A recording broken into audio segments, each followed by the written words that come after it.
Привет, друзья! Все больше стран еврозоны перестают скрывать раздражение. Единая валюта, задуманная как символ европейского единства, стала петлей на шее для слабых экономик.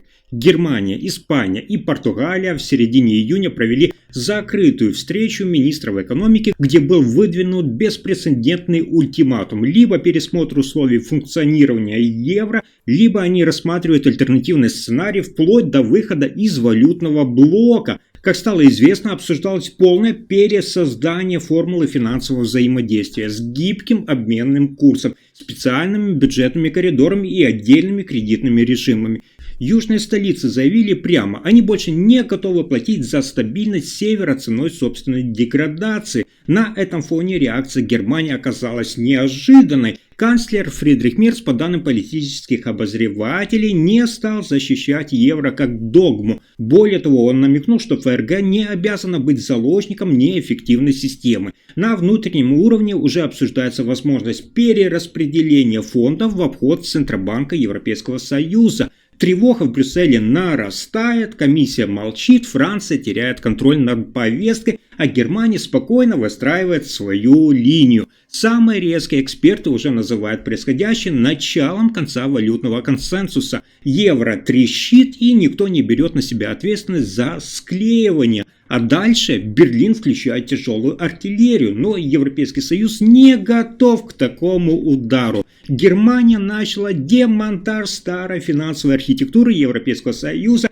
тихо, методично, без официальных заявлений, но с реальными действиями. С середины июня делегация ФРГ системно воздерживается при голосованиях за ключевые программы: климат, зеленая энергетика, военное восстановление. Это воздержание не просто жест, это сигнал. По данным нескольких экономических изданий, министр финансов Германии работает по новой инструкции. Каждое голосование теперь проходит с обязательной калькуляцией вложения-выгода. Вложение-выгода. Если нет прямой отдачи в бюджет или экономику Германии, блокировка. В прессу попали фрагменты проекта бюджетной перестройки, обсуждаемого в Бундестаге. В нем заложен принцип проектного финансирования, где участие Германии будет жестко завязано на экономическом эффекте. Прощай идея солидарности. Добро пожаловать в эпоху фискального эгоизма. Это решение, по словам дипломатов, уже сорвало несколько инициатив в Восточной Европе. Внутри Совета Европейского Союза пошли слухи, что Германия готовит переход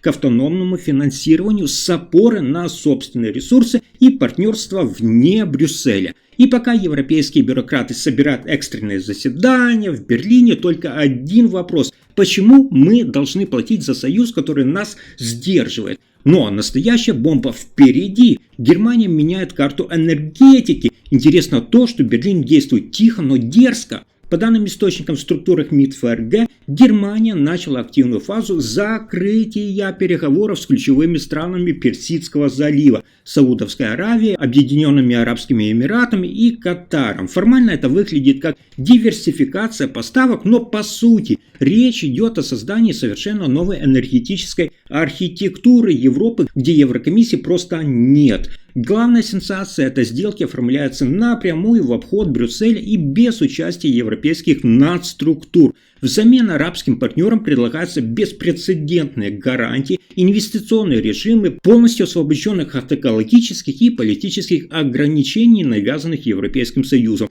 Фактически Мерц запускает внешнюю энергетику без флага Евросоюза. Как подчеркивают итальянские аналитики, Германия не просто выходит из старой системы, она выстраивает собственный энергетический фронт. В игру возвращается понятие геополитической сделки, когда не идеология, а ресурсы диктуют условия. Саудиты уже дали понять, им такой подход ближе. В Берлине на это смотрят как на историческую возможность. Контракты обсуждаются долгосрочные с прицелом на 10-20 лет. Германия возвращает себе статус энергетического брокера, но теперь без оглядки на регламент Европейского Союза. Это энергосделка нового поколения, и она полностью переписывает карту влияния в Европе.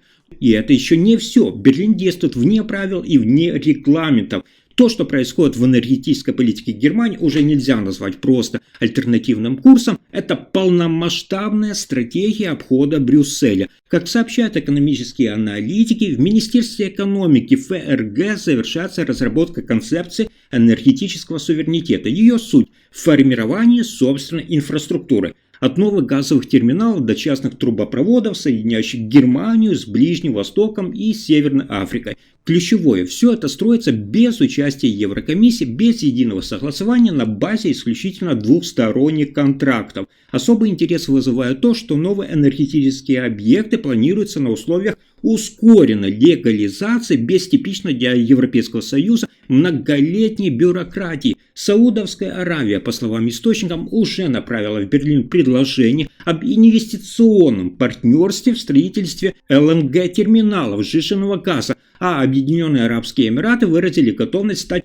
ключевым хабом для экспорта водорода. В Евросоюзе тревога. Комиссия формально не может запретить подобные инициативы, но для Брюсселя это первый удар по его монополии на внешнюю энергетику. Германия, по сути, начала действовать как отдельное государство, способное выстраивать энергетическую дипломатию по собственному плану. А в политических кругах уже обсуждают, что этот курс может стать основой для новой оси Берлин-Абу-Даби с прямым выходом на восток и без посредничества Европы. И именно эта связка может перевернуть расклад сил на энергетическом фронте всего континента. А теперь жесткий разворот. Мерц публично хоронит эпоху Меркель. В политических кругах Берлина звучит фраза, которая раньше считалась почти табу. Эпоха Меркель – это тупик, а не наследие. И тот, кто это формализировал публично, не кто-нибудь, а действующий канцлер Фридрих Мерц на закрытой встрече с представителями крупного бизнеса, о котором упоминается в немецкой деловой прессе. Мерц сказал дословно: «Достаточно быть вежливым, пришло время действовать в своих интересах».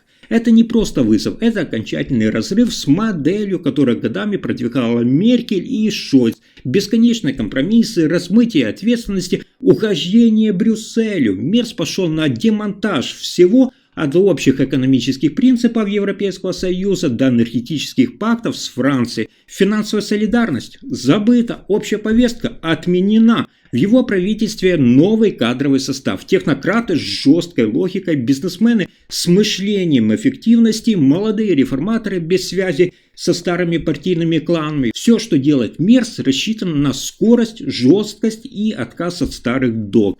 Германия перестает быть страной согласований и превращается в директивный центр решений. Брюссель больше не получает писем, он получает факты. Мерц – это не просто замена Меркель, это полная перезагрузка политического кода Германии. И финальный удар. Европа уже не узнает собственную ось, потому что Германия меняет саму суть Союза. В Берлине уже подписывают контракты, реформируются бюджеты и пересобирается внешняя политика. Германия больше не синхронизируется с Европейским Союзом. Она вырывается вперед и не ждет отмашки сверху. Как сообщают обозреватели, Франция и Бельгия в шоке от темпов, с которыми Мерц меняет логику взаимодействия с Евросоюзом. В немецкой политике исчезло главное условие эпохи Меркель – осторожность. Теперь вместо этого давление, ускорение, диктат правил. Все чаще звучит термин «континентальный переворот». Германия больше не предлагает идей, она их внедряет. Больше не убеждает, а действует. И это вызывает панику в старой элите. Как пишет Le Monde, Берлин больше не координируется, он требует. Политическая Германия превращается в новый тип силы. Без идеологической пены, без игры в демократическую вежливость. Мерц выстраивает сеть влияния без флагов от энергетики до обороны. Его не интересует мнение комиссий, согласование партнеров или рекомендации экспертов в Брюсселе. В Европе начинается новая эра, и Германия не партнер, а архитектор. Старая Европа пытается понять, как же так вышло, что страна, привыкшая спрашивать, теперь просто объявляет. Но уже поздно. Новая архитектура власти в Европе в руках Берлина. Если вам понравился мой рассказ, ставьте лайк, подписывайтесь и делитесь этим видео. Спасибо за просмотр.